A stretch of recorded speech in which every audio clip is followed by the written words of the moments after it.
The night was thick with tension, the air electric with the promise of something irreversible. Jamal barely had time to process Elijah's words before the sound of screeching tires cut through the chaos.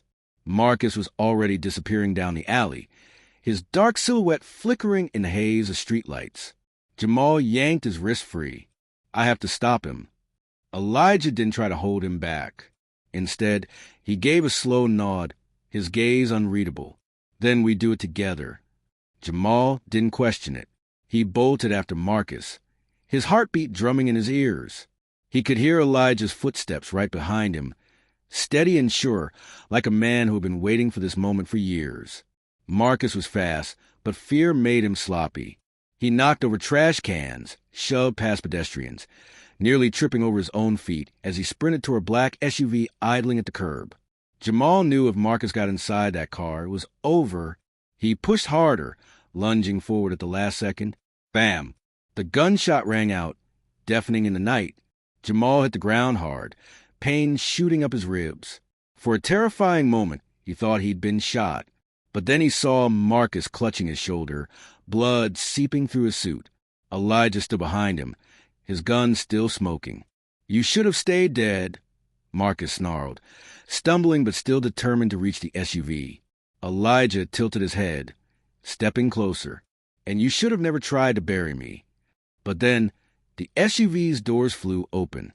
A hulking man in a dark suit emerged, his presence sending a ripple of unease through Jamal's gut. This wasn't just another bodyguard. He recognized that face. Vincent DeLuca. Jamal's stomach twisted. This wasn't just some hired muscle. Vincent was a fixer for the most dangerous crime syndicate in the city. And he wasn't alone. More men spilled out of the SUV, guns in hand. Jamal's throat went dry. This wasn't a getaway. It was an ambush. Marcus grinned despite the blood staining his teeth. "You really thought I came alone?" Elijah didn't flinch. "You always did hide behind bigger men." Marcus chuckled, then winced. "And you always did overestimate your luck." Vincent lifted his hand, a silent command. The gunmen raised their weapons. Jamal's pulse hammered. This was bad. Elijah might have been a ghost, but even ghosts couldn't outrun bullets. And then, the wail of sirens split the night. Marcus's grin faltered. Vincent cursed under his breath. Flashing red and blue lights flooded the alley as squad cars skidded to a stop. Jamal's shock was immediate. How? Who called them? Then, through the swarm of officers, a familiar figure stepped out. Detective Ramirez. Jamal exhaled. Of all the cops in the city, she was the only one he still trusted. Her sharp gaze flicked between Jamal, Elijah, and the armed men. "Drop the weapons. Now!" For a long second, no one moved. Then Vincent exhaled, a slow smirk curling his lips. He wasn't afraid, because he knew something they didn't. He raised his hands in surrender, but his eyes never left Elijah's. "This isn't over." Marcus, bleeding and cornered, sneered at Jamal. "Enjoy this little victory. It won't last." Jamal clenched his fists. "You're done, Marcus." Marcus just chuckled, and that's when Jamal saw it. The glint of something small in his hand. A detonator. Click. The explosion ripped through the night. Jamal barely had time to react before the blast wave slammed into him, sending him sprawling. His ears rang, his vision blurred. Through the smoke and fire, he saw the SUV engulfed in flames. But Marcus was gone. Vanished. Jamal struggled to his feet, his chest heaving. He scanned the chaos, desperate. Marcus couldn't have just disappeared. Then he saw it. A second car peeling away from the wreckage. And in the back seat, staring right at him, was Marcus Holloway, smirking. Elijah staggered up beside Jamal, his jaw tight. "This isn't over." Jamal's fists clenched. "No, it's just beginning." Smoke still curled from the wreckage, the flames casting eerie shadows against the alley walls. The wail of sirens had begun to fade, but the weight of what had just happened hung heavy in the air.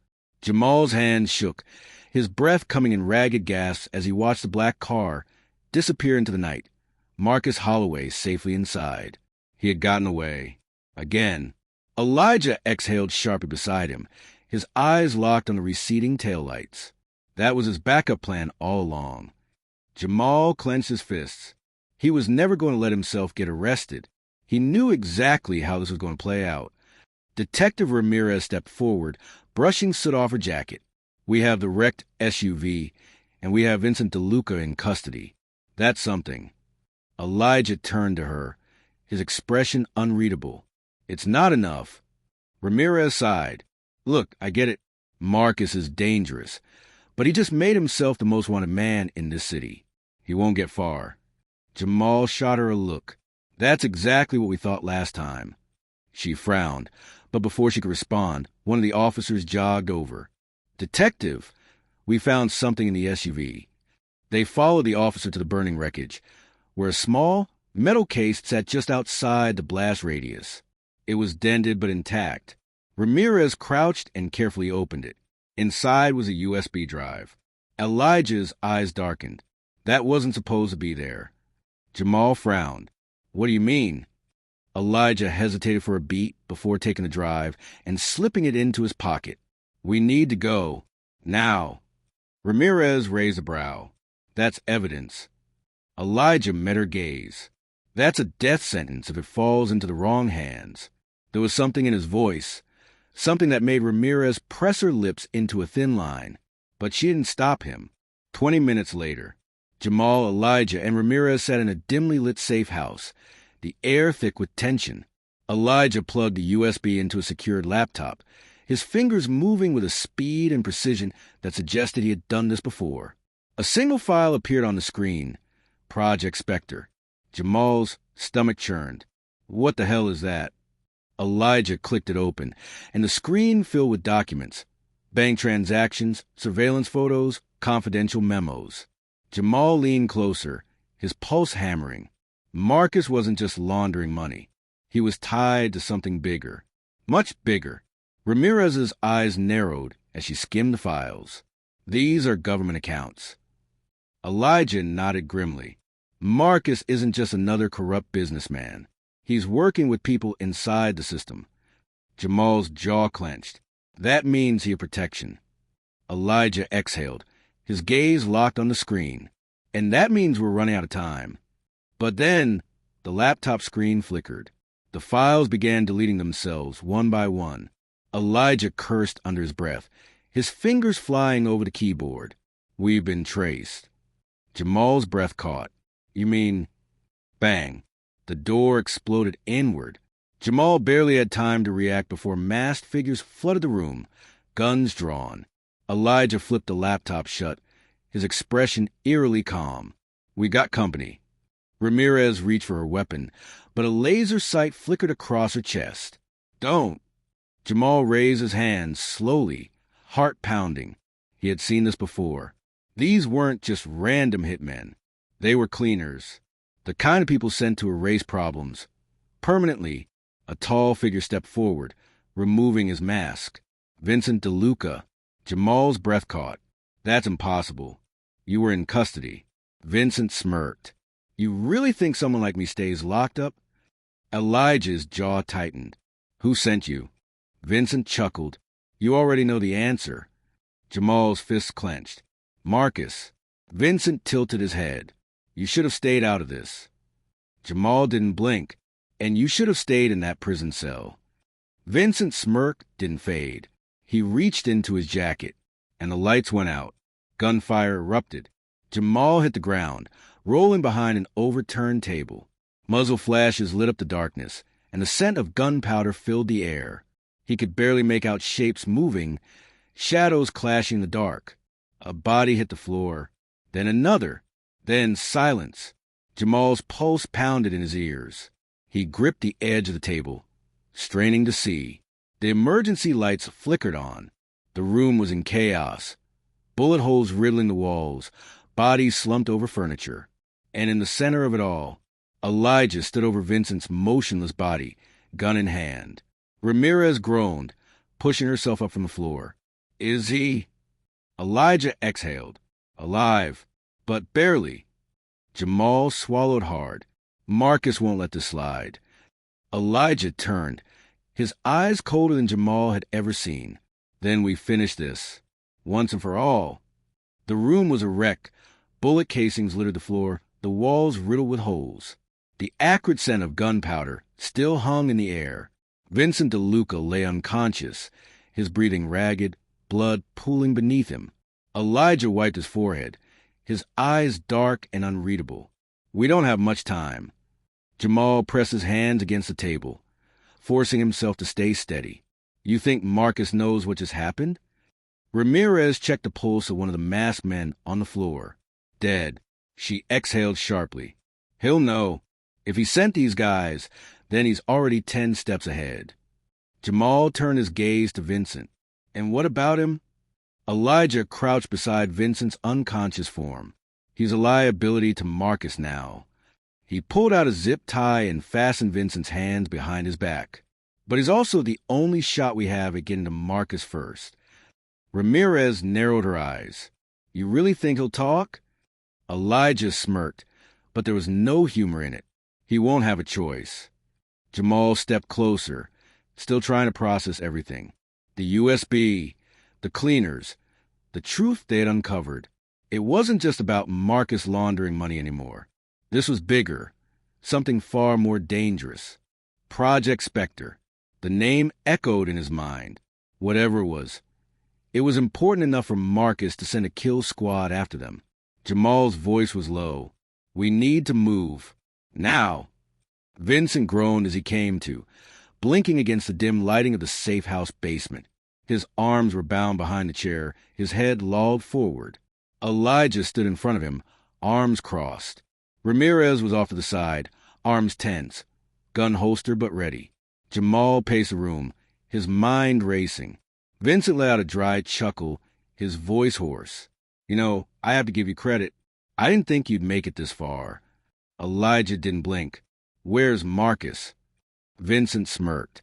Even if I knew, you think I'd tell you? Jamal clenched his fists, but Elijah remained still. You're bleeding out, Vincent. And right now, you're more of a loose end to Marcus than an asset. Vincent rolled his shoulders as much as the restraints allowed. And what? You think that makes me trust you? Elijah leaned in slightly, his tone sharp.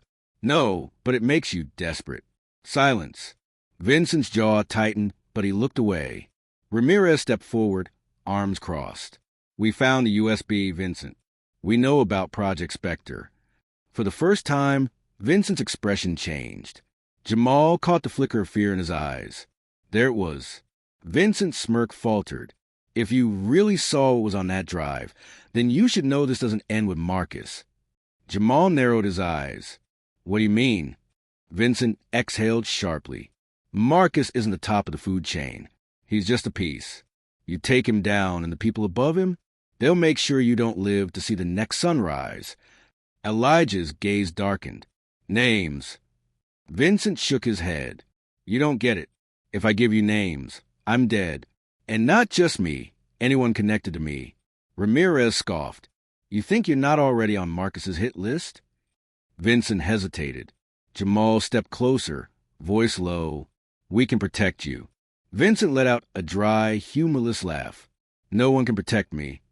Jamal gritted his teeth. They were losing him. Elijah suddenly grabbed the back of Vincent's chair, dragging it forward. Listen to me. Marcus is moving fast. We have hours, maybe minutes, before he wipes the evidence and disappears. If you don't help us now, there won't be a later. Vincent was breathing hard. His gaze darted between them, the conflict evident in his eyes. Then finally he exhaled. There's a location. Jamal's pulse quickened. Where? Vincent hesitated, then muttered. The docks. Warehouse 17. Midnight. Elijah exchanged glances with Ramirez. That's where Marcus is going. Vincent nodded slowly. That's where he cleans up loose ends. Jamal felt a chill run down his spine. They weren't just walking into Marcus's hideout. They were walking into a death trap. The rain poured down in heavy sheets, the docks eerily quiet. The glow of streetlights reflected off the wet pavement, creating long, distorted shadows. Jamal, Elijah, and Ramirez crouched behind an abandoned truck, watching the warehouse entrance. Elijah's voice was barely a whisper. 2 guards by the door, probably more inside. Ramirez checked her weapon. This would go south real fast. Jamal exhaled. Then let's make it count. They moved silently, slipping through the darkness. The first guard never saw it coming. Elijah had him in a chokehold before he could react, dragging him into the shadows. Ramirez handled the second guard with brutal efficiency, knocking him out cold. Jamal pressed his back against the warehouse door, heart pounding. They were in. Elijah eased the door open, and they slipped inside. The air smelled of oil and salt, the sound of machinery humming faintly in the background. Stacked crates and shipping containers created a maze of cover, but beyond them, a group of men stood in a semicircle, and at the center, Marcus Holloway. His back was turned, but his voice was clear as he spoke to someone hidden in the shadows. The files have been erased. The problem is being handled. Jamal felt his breath hitch. They were too late. Then a second voice spoke, a voice Jamal never expected to hear. Good. Now take care of the last problem. Marcus turned slightly, and that's when Jamal saw who stood beside him. Police Commissioner Davis, the man in charge of the entire department, the one who had dismissed their case. Jamal's mind reeled. Davis was in on it. Marcus nodded. Consider it done. Davis turned to leave. But then, a radio on one of the guards crackled. Sir, we have a problem. The safe house, Vincent, is gone. Marcus's entire body stiffened. His gaze snapped toward the shadows, right where Jamal was hiding. Their eyes locked, and in that split second, Marcus reached for his gun. Bang! Bang! The gunshot echoed through the warehouse. Jamal dug behind a crate as a bullet ricocheted off the metal surface, sparks flying. Elijah returned fire, his expression cold and steady. Ramirez ducked low, her weapon drawn. We need to move now. Marcus Holloway, bloodlust in his eyes, barked an order. Don't let them get out alive. His men spread out, weapons ready, the air thick with tension. Jamal's heart pounded. This was it, the final showdown. The warehouse became a battleground. Gunfire erupted, bullets slicing through the air. Jamal and his team weaved through the stacked crates, using cover to their advantage. Elijah moved with precision, taking down one of Marcus's men with a single calculated shot. Ramirez caught another one off guard, knocking him out cold before grabbing his weapon. Jamal's hands trembled, but he steadied himself. They weren't just fighting for their lives anymore. They were fighting to expose the truth, and Marcus knew it. From across the warehouse, Marcus snarled, reloading his gun. You think you can take me down? He roared. You think you can stop this? Jamal narrowed his eyes. We already have. He reached into his pocket and held up a phone, still recording. Marcus's face twisted in horror. Everything, every word, every gunshot, every order to kill, broadcasting live, straight to the precinct, to the news, to the world. Sirens wailed in the distance. The sound of approaching police cars cut through the chaos. Marcus's men hesitated. The advantage was slipping away. One by one, they dropped their weapons. Marcus turned, his eyes wild. No, it's not over. He lunged, aiming his gun. Bang! A single shot rang out. Marcus's body jerked. He collapsed. Jamal lowered his weapon, his breathing ragged. Elijah stepped forward, checking Marcus's pulse. He looked up and nodded. He's alive. But it's over. The doors burst open as officers flooded the warehouse, weapons drawn. But they weren't after Jamal and his team. They were after the men in suits. Commissioner Davis was the first to be arrested, then Marcus, cuffed and dragged away, his empire crumbling before his very eyes. Jamal watched, exhaling slowly. Justice. Finally, days later, Jamal sat in front of news broadcast, his face lit by the glow of the screen. Corrupt officials and organized crime leaders arrested in a stunning takedown. Evidence leaked to the press has exposed years of illegal operations, and the whistleblowers responsible, they remain anonymous heroes. Jamal smiled. They did it. Elijah leaned against the doorframe. You ready for what comes next? Jamal turned. a spark of determination in his eyes. This wasn't the end. This was just the beginning. And that's the story of how a corrupt empire fell. But this is just one of many stories we have to tell. If you love stories like this drama, justice, and unexpected twists, subscribe now for more content. More shocking stories coming soon. You don't want to miss them.